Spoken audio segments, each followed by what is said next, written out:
Order, order. We are now meeting informally. As I informed the House earlier, given the exceptional and grave situation, I have agreed to a request from President Zelensky of the Ukraine to address members of this House about the situation in his country. That is why I have suspended the formal business of the House in order to hear the President's address. We have also been joined by the Ukraine Ambassador. President Zelensky, we have watched the situation unfold in your country with increasing concern, but also with increasing admiration for the courage, the fortitude displayed by you and your fellow Ukrainians. Mr. President, you are welcome to address members of the House of Commons and the Lords. You now have the floor. President.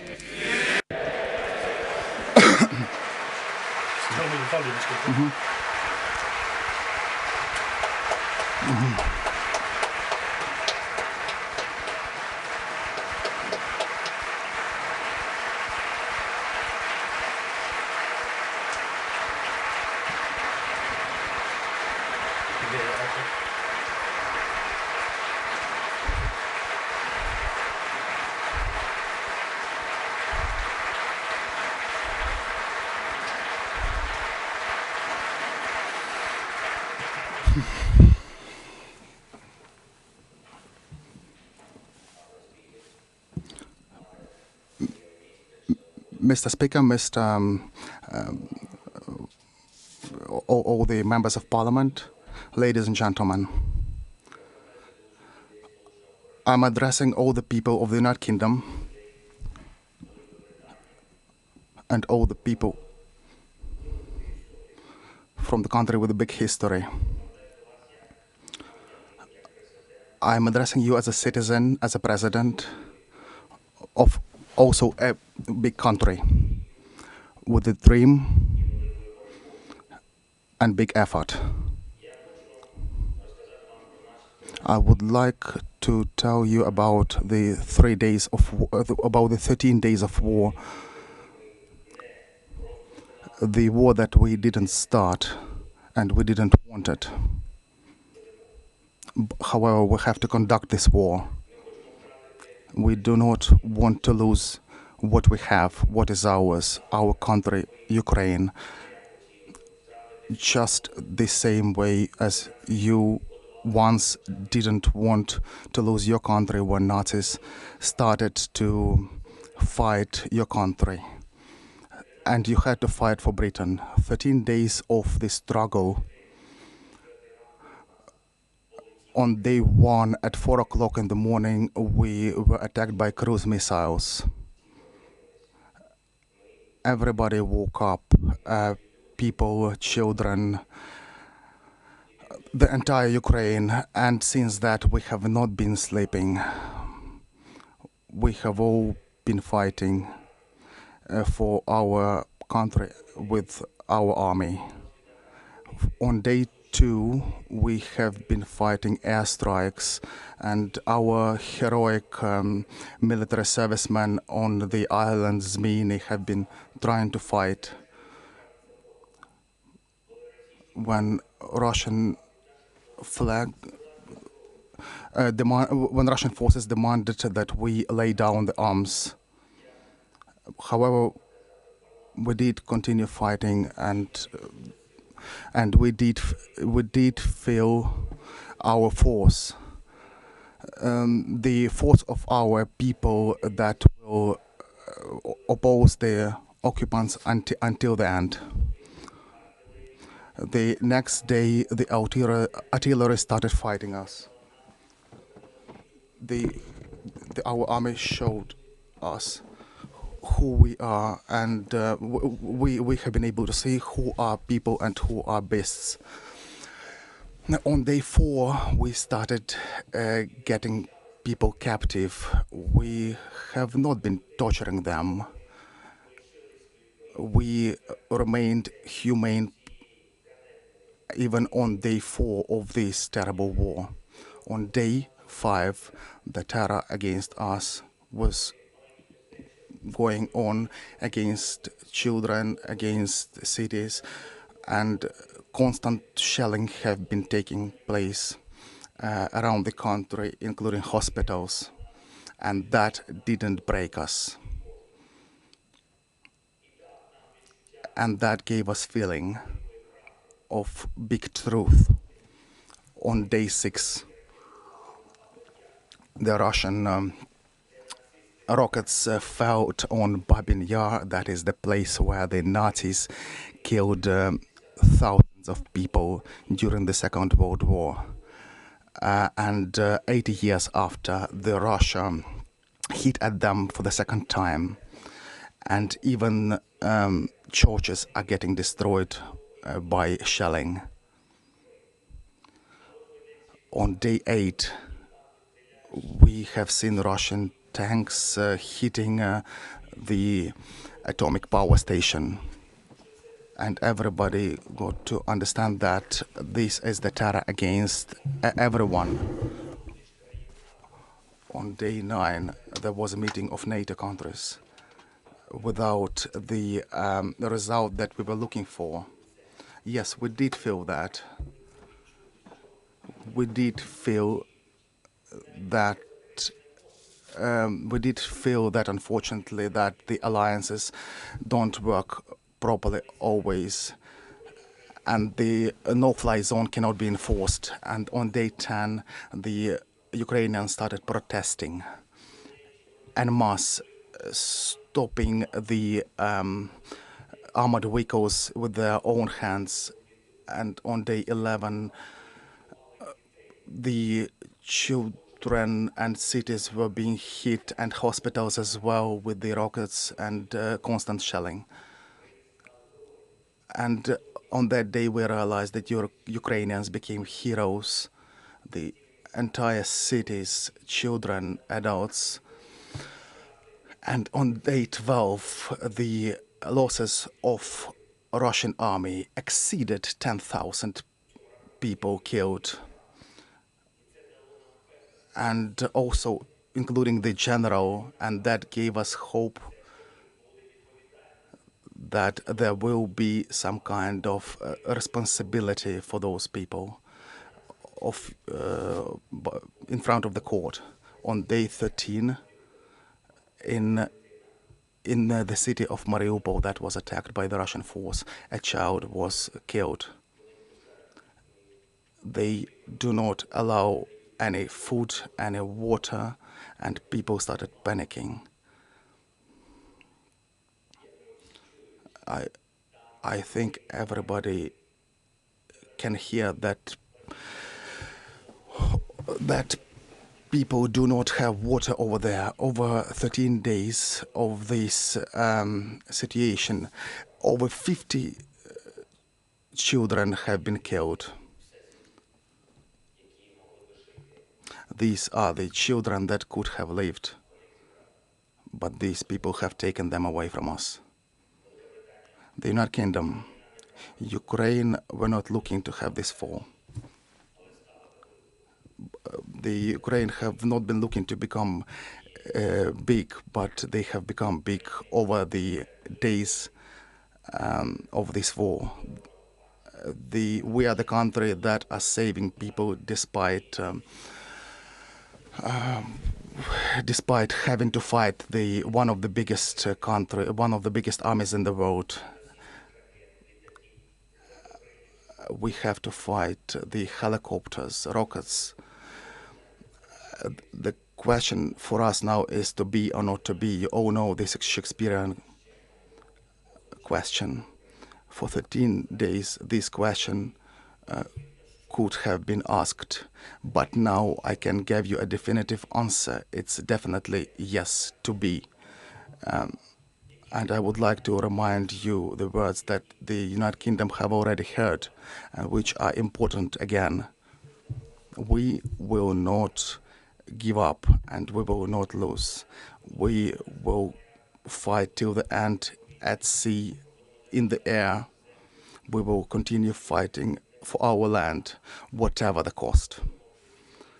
We will fight in the forests, in the fields, on the shores, in the streets. I would like to add that we will fight on the banks of different rivers like Dnieper, and we are looking for your help, for the help of the civilized countries. We are thankful for this help, and I'm very grateful to you, Boris. Please increase the pressure of sanctions against this country, and please recognize this country as a terrorist state. And please make sure that our Ukrainian skies are safe. Please make sure that you do what needs to be done and what is stipulated by the greatness of your country. Best of all to Ukraine and to the United Kingdom.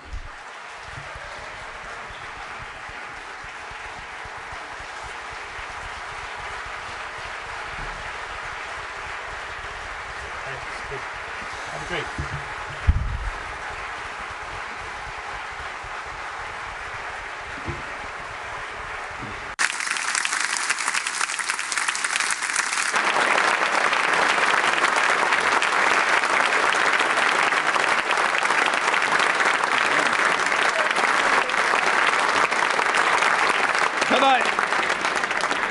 Thank you, Mr. President. On behalf of the House of Commons, I want to thank you for speaking to us and for giving us very clearly and powerful perspective of the tragic situation facing you and fellow Ukrainians.